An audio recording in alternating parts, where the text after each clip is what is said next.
Ciao, salve a tutti! Un test perverso del narcisista con cui ti misura. Qual è un test perverso con cui il narcisista ti misura? Si tratta di un test che il narcisista ti fa per misurare il grado sia del tuo legame, del tuo vincolo affettivo con lui e nello stesso tempo del grado della tua condizionabilità.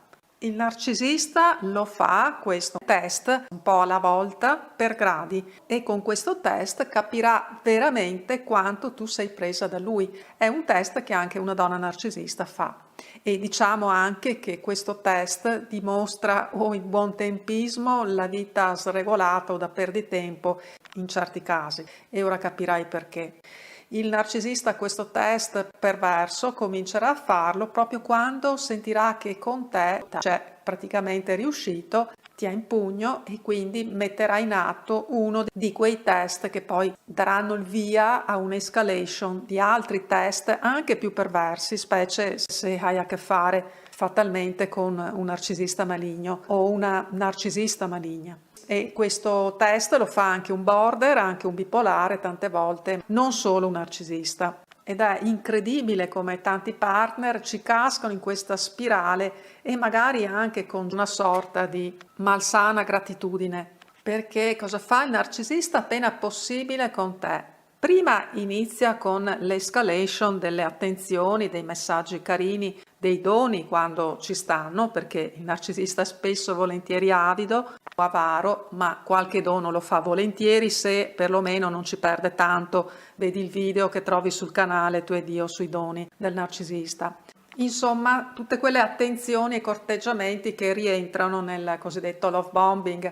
A te ne ha fatto di doni il narcisista, si è svenato in questo, ma torniamo a questo test e poi mi dirai se è il tuo caso quello appunto di questo test, perché comunque ci sono anche narcisisti che purtroppo per loro e per quelle che sarebbero le sue inclinazioni deve comunque sfamarsi e quindi lavorare, ma ci sono anche molti narcisisti, specie se sono ancora giovani, ma anche se non lo sono tante volte, che cosa fanno e capirai perché appunto dico questo sul lavoro.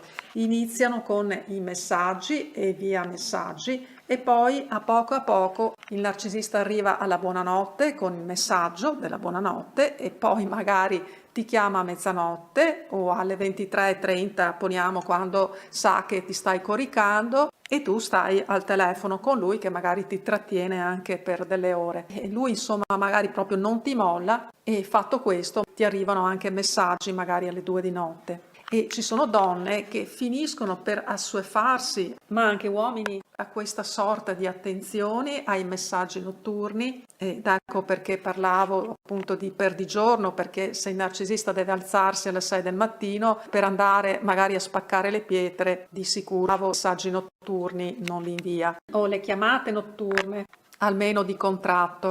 Perché è chiaro che c'è modo e modo di inviare anche messaggi notturni, perché se normalmente siete alzati entrambi a quell'ora o entrambi siete soliti magari a svegliarvi spesso di notte, ci può anche stare che ci si possa mandare, inviare dei messaggi. Il narcisista però questi messaggi non li invia simpaticamente e per complicità, ma li invia proprio come test per vedere se, sapendo che tu generalmente dormi, per esempio a certe ore, finirai per rivoluzionare persino anche il tuo sonno oppure di rispondere al partner. E non solo perché quello dei messaggi è il minimo in fondo, perché il massimo è poi quando il narcisista maligno, se lui per esempio non dorme, nemmeno la compagna deve dormire e la tormenta in ogni modo. Insomma, è questo anche il tuo caso? Raccontacelo, siamo contenti di confrontarci anche nelle nostre esperienze e naturalmente ci sentiamo presto. Vi abbraccio tutti forte, a presto, ciao ciao ciao.